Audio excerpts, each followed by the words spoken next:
Morning পড়েছি, এখন তাড়াতাড়ি করে রেডি হয়ে স্কুলে যাব। স্কুল থেকে এসে বাকি কথা তোমাদের সাথে বলবো। তার মধ্যে ওর আজকে একটু এক জায়গায় বেরোনোর আছে, মানে একটা স্টুডেন্টের কি প্রবলেম হয়েছে বেশি নেই, সেটাও ঠিক করতে যাবে। তার জন্য ওকে তাড়াতাড়ি করে ব্রেকফাস্টটা দিয়ে দিয়েছে। আর আমি এখন জলদি একটুখানি গ্রিন টি খেয়ে স্কুলের দিকে রওনা দেবো। অনেক সকাল হয়ে গেছে, তো এখন পরে তোমাদের সাথে কথা হচ্ছে। আমাকে ও ব্রেকফাস্ট দিয়ে চলে গেছিল স্কুলেতে, তো আমি এখন ব্রেকফাস্টটা করে ঝট করে আমার যেখানে বেরোনোর আছে ওটা সেরে চলে আসি স্কুল থেকে। তো যাই হোক, অনেকক্ষণ পর তোমাদের সাথে কথা।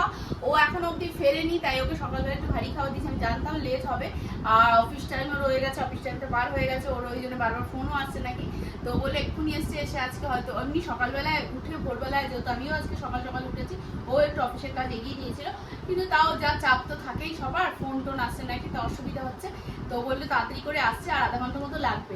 তা আমিও এদিকে চেঞ্জ করে নিলাম, পুরো মুখটুক মানে প্যাচ করছি। সারা রাত বৃষ্টি হয়েছে, এখন আবার বৃষ্টি হলো বলে স্টুডেন্টের ছাড়তে একটু লেট হয়ে গেল। এখন পড়তেও এসে গেছে, এখন যাচ্ছি ওদের কাছে, দেখি ওদের কি খবর। তার আগে আমার ওষুধ খেতে হবে, নাহলে আরেকদিন খেপে রুম হয়ে যাবে। তো ওষুধটা খেয়ে নিই, প্রেশার উঠে একটু বাইরে বেরোলাম, একটু মালা বা ফুলের স্টিক আর মিষ্টি কেনার আছে। কেন সেটা তোমাদেরকে পরে ঘরে গিয়ে বলছি, আপাতত যাই আগে কিনে আনি। যে দিনটা খুবই দুঃখের, কেন না কি সেটা পরে তোমাদের সঙ্গে সব বলছি, শেয়ার করছি। ওখান থেকে মালা কিনে তো ফিরে এসেছি। চলো এবার রান্নাবান্নার দিকটা একটু দেখি। এদিকে দেখতে পাচ্ছি আমের চাটনি আছে, তারপর নেক্সট কাঁকরোল ভাজা আছে, আর তার তলা একটু সাবধানে ওঠাই, তলা আছে ডিমের তরকারি। যাই হোক, এইগুলো মোটামুটি আজকের দুপুরের রান্না হয়েছে। আর এদিকটাতে মনে হয় আগের দিনের একটু পোস্ত আর ডাল ঠাল রয়েছে।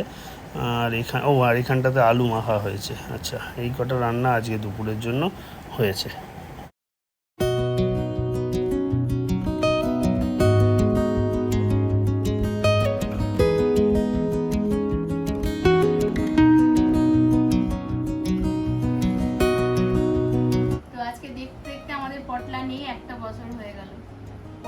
পটলাই ছিল, চোখের মধ্যে কি ঢুকলো কি জানি। তো যাই হোক, পটলাই ছিল, পটলার বিকল্প কিছু আর হবে না। আর অন্য কেউ যতই আসুক না কেন, এখন আর নেবো না, পরে যদি ভবিষ্যতেও কেউ আসে আমাদের কাছে, কিন্তু পটলার বিকল্প হয়তো কেউ সেরকম হবে না। কারণ পটলা আমাদের কাছে যেরকম ছিল, আর ওকে দেখে কখনোই বোঝা যেত না যে ও এমনি রাস্তার স্ট্রিট ডগ, দেখে কখনোই বোঝা যেত না। মানে ওকে দেখে কেউই বিশ্বাস করতো না যে ও কোনো দেশি কুকুর, ওকে সবাই ভাবতো যে বিদেশি কুকুর। মানে ও এতটাই ভদ্রস্থ ছিল। এই যে আমাদের স্কুলে এত বাচ্চা আসে, আমার বাড়িতে এত বাচ্চা প্রাইভেট পড়তে আসে। আগে তো আমি আরো কোচিং পড়াতাম, সেই অনেক স্টুডেন্ট ছেড়ে দিয়েছি, যেহেতু উঁচু ক্লাস হয়ে গেছে। অনেকেই উঁচু ক্লাস যারা ছোট থেকে পড়ছে তারা যেহেতু আমাকে ছাড়েনি, সেই হিসেবে আমি আরো অনেক স্টুডেন্ট ছেড়ে দিয়েছি, কারণ একসাথে সবাইকে নিয়ে করানো তো হয় না। আর আমি ব্যাচ বাই ব্যাচ পড়াইও না, সেটাও একটা সমস্যা। এবার স্কুল যদি না থাকতো তাহলে না, একটা অনেকে এরকমও বলেছে দিদি আপনি সকালের দিকে টাইম, সেটাও হয় না, তার জন্য পারি না। তাই জন্য এখন আর কোনো কুকুর আনার ব্যবস্থা আমরা করছি না। বুঝতেই পারছো, ওর অফিস, আমি নানা রকম ব্যাপারে, ওকেও টাইম টু টাইম সময় দেওয়াটা একটা ব্যাপার থাকে। তবে পটলা আমার বিয়ের আগে থেকে ছিল, আমি বিয়ের আগে এসে ওকে দেখেছি। মানে যখন ওর সাথে আমার পরিচয় হয়, মানে ওর সাথে যখন আমার আর কি দেখা হয়, সাক্ষাৎ হয়, সেই সময় থেকে আর কি পটলা বাড়িতে এসছে আমি জানি সেটা। কিন্তু তারপরে বিয়ের পর থেকে মানে ওর সাথে এরকম হয়ে গেছিল, মানে সব কিছু বাড়িতে কেউ আসলে না আসলে কাউকে কিছু করতো তো না। এই যে এত, আমি যেমন বললাম, যেমন আমি পড়াই পর এত বাচ্চা কাচ্চা পড়ে গেছে, কাউকে কিচ্ছু করতো না। শুধু ওর কাছে মানে যে কেউ ওর গায়ে হাত দিতে পারবে না। এটা আমাদের যেমন হয় না যে আননোন পার্সন কেউ যতই সে আমাকে ভালোবাসুক, হাত দিলে আমরা একটু খেপে যাই, সেটাই ওর হতো। আদার্স আর ওর কোনো প্রবলেম ছিল না। কিন্তু যে খোঁচাচ্ছ বা ই করবে হেন তেন, সেগুলো কিছু কথা, খুব ভদ্রস্থ ছিল। মানে বলতে পারি টিপটপ যাকে বলে, পরিষ্কার পরিচ্ছন্ন, কোনো নোংরার ব্যাপারে থাকতো না। দেখো কার ফোন আসছে। তো এই হচ্ছে ব্যাপার, নানা রকম ব্যাপার এরকম হতেই থাকতো। তা আজকে দেখতে দেখতে একটা বছর হয়ে গেল আমাদের, ও আমাদের কাছে নেই। কিন্তু রাস্তাঘাটে যত কুকুর টুকুর থাকে, আমি যেন ওকে পাই না। ও তাও একটু যায় অন্যান্য কুকুররা গায়ে গেছে, কিন্তু আমার ভালো লাগে না। সেই মায়াটা যেন আমি কাটিয়ে ফেলেছি, আর মায়া বাড়াতেও চাই না। এই হচ্ছে ব্যাপার, আর কিছু বলার নেই। সেটাই তোমাদেরকে বলার যে আজকে একটা এরকম দিন যে সকাল থেকে সব কাজকর্ম শেষ, মাথার মধ্যে এটা ঘুরছে যে একটা বছর। হয়তো কাদের মনে থাকে কি না থাকে জানি না, আমাদের তো মনে থাকে সব সময়, সবারই হয়তো থাকে যাদের বাড়িতে পোষ্য আছে, কিন্তু মানে কিছু বলার নেই। মানে এই জায়গাটা ভরতে ও ছাড়া আর কেউ পারবে না। তাই আমরা রাখিও নি বিগত। ও হয়তো হয়তো পরেক্ষণে অনেক মানে যে আর কি ওকে দিয়েছিল সে বলেছিল অন্য নিতে, কিন্তু ওকে মনে রাখার জন্য আমরা আর সেই মায়াজালে জড়াইনি, এটাই হচ্ছে ব্যাপার। এটুকুই তোমাদেরকে বলার রয়েছে। তো এবার উঠবো, উঠে যাই শাশুড়ি মা খাওয়া অবশ্য হয়ে গেছে বা শ্বশুরমশাই দিয়ে দিয়েছে, এবার যাই দেখি বাকিরা খাবে দাবে, তো সেগুলো রেডি করি। চলো চলো, কি করা যাবে, মনে কষ্ট তো লাগে কিন্তু কিছু করার নেই। তোমার সঙ্গে শেয়ার করলাম, এটাই শেয়ার করার ছিল তোমাদের সাথে। দুজনে খাওয়া দাওয়া করে উঠলাম, কিনুয়াই খেয়ে নিয়েছি, লাঞ্চ করলাম, সেটা তোমাদের সঙ্গে শেয়ার করা হলো না। যাই হোক, একটু মন মেজাজটাও তো ভালো নেই, পটলার এরকম একটা ঘটনার দিন আবার ফিরে এসছে, তো আগের বছরের কথাটা পুরো মনে পড়ে যাচ্ছে দুজনের। যাই হোক, তো চলো, কি আর করবো, মন খারাপ করেও কিছু করার নেই, যেটা করার তো হবেই। আমার ফোন আসছে, তো সব নিয়েই চলতে হবে, কি আর করবো। এখন আপাতত দুপুরে একটু রেস্ট নিক, আমি আমার কাজগুলো এগোতে থাকি, কাজগুলো কমপ্লিট করে নিই। বিকেলে তো জিমে যাওয়ার আছে, আছে যোগা, তো এই জন্য আমি কাজগুলো তাড়াতাড়ি করে টেনে শেষ করে রেস্ট করে উঠে ও বসে গেছে পড়াতে, স্টুডেন্টরা চলে এসছে।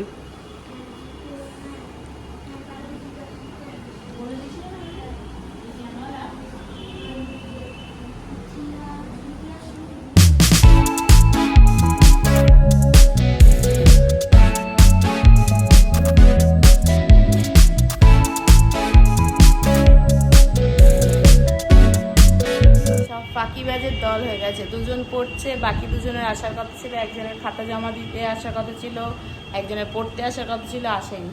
জানি না কি খবর, এখন অবধি কেউ কোনো ফোনও করেনি, কিছু জানায়নি। বাকি দুজন পড়ছে, এনাদের পরীক্ষা চলছে, পরীক্ষা হবে, কেমন পরীক্ষা দিচ্ছে কে জানে।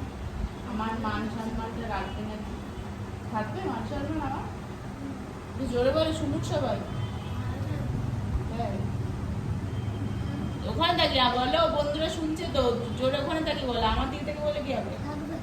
থাকবে মান সম্মান, তো আমার মান সম্মান নাকি থাকবে। ঠিক আছে, দেখা যাক। আমার উনি জিম রেডি হয়ে গেছেন, আমিও জিম রেডি হয়ে গেছি, তো পড়ানো কমপ্লিট, আমারও কাজ কমপ্লিট। এই যে মেশিন স্ট্যান্ড বাই শুরু হয়ে চলে গেছে, যেহেতু রেডি হচ্ছিলাম।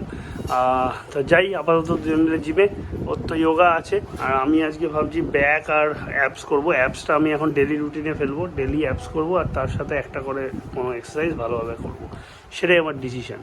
কি বলো ম্যাডাম? বাবা মুখ ভেঙাচ্ছে। যাই হোক, চলো বেরোনো যাক। Plan, Donation, Donation, Plan, Downward Facing Dog Face, Osho Sanchalon, Padmastasana, Ardha Chandrasana, Pranayama, Pranayama, Ardha Chandrasana, Padmastasana, Osho Sanchalon, Downward Facing Dog Face, Plank, Donation, Bhujangasana, Plank, Downward Facing Dog Face, Osho Sanchalon, Padmastasana, Ardha Chandrasana, Pranayama. Gym থেকে ফিরে গেছি, এসেই ও রান্নাঘরে লেগে পড়েছে আমাদের দুজনের dinner ready করতে। আমি জাস্ট ফ্রেশ ট্রেশ হয়ে নিলাম, আবার মাঝে একটা ক্লায়েন্টের ফোন এসে গেছিলো, সেসব অ্যাটেন্ড করলাম, কথা বলে উঠলাম। এদিকে এসে দেখি ওর অলমোস্ট হয়েই এসছে রেডি করা সব। তা আমাদের দুজনের রাত্রে ডিনার রেডি করছে, শশা ফসা কাটছে সব। খাওয়ার মন মেজাজ ভালো ছিল না বলে খাওয়ার ইচ্ছে ছিল না, হ্যাঁ, তাই এখন একটুখানি খাবার দাবার রেডি করছি। মনটা খারাপ আছেই, পটলার জন্য চিরকাল থাকবে। এটা এমনই একজন ছিল যে কিছু বলার নেই, এরা তো নিঃস্বার্থভাবে সবাইকে সব কিছু করে দিয়ে চলে যায়, কিছু মুখে বলে না, কোনোদিন কিছু চায়ও না। সেটা মন খারাপ সারা জীবনই থাকবে, কিন্তু ওই কী করা যাবে, সময়ের সাথে তো মানুষের একটা মনের মধ্যে মলমের মতন কাজ করে, তাই অনেক কিছু স্মৃতি মুছে যায়, কিন্তু আবার অনেক কিছু থেকেও যায়, এই হচ্ছে ব্যাপার। আমাদের দুজনের খাওয়া দাওয়া কমপ্লিট হয়ে গেছে, ও এখন আবার এদিকে খাতা ফাতা লিখতে বসেছে স্টুডেন্টদের জন্য। তো কী সব খাতা দেখা আছে আর লেখার আছে সেসব করতে বসেছে।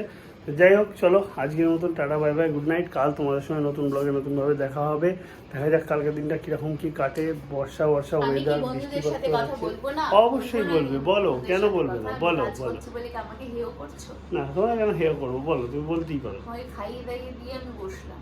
সেটা তো বললাম, আমি খেয়ে দিয়ে নিয়েই বসলাম। অবশ্য কি আর তুমিই করবো? খাইয়েছো। সময় দিতে পারছি না। সময় দিতে পারছো না, ব্যস্ততা। খালি বলো তো আমি কি করি কি করি, কি আর করি, আমি তো কোনো কাজই করি না। সব তুমি কাজ করো, তুমি কাজ করো, সেটা আমি স্বীকার করছি। আমি বলছি না তুমি কি করো কি করো, তুমি কাজ করো, সেটা আমি স্বীকার করলাম। তা আর কিছু বলবে বন্ধুদের, না গুড নাইট জানাবো? গুড নাইটই জানাও, আমি একটু কাজ করছি তাই আমার তরফ থেকে গুড নাইট আমি বলেই দিলাম। ঠিক আছে, তো তুমি গুড নাইট জানালো। তোমরা ভালো থেকো, সুস্থ থেকো, আর অবশ্যই লাইক শেয়ার কমেন্টের মাধ্যমে আমাদের উৎসাহ বাড়িও, যাতে আমরা ব্লগটা একভাবে চালিয়ে যেতে পারি। আর তোমরা প্লিজ প্লিজ প্লিজ অনেক সাপোর্ট করো। তো চলো আজকের মতো গুড নাইট।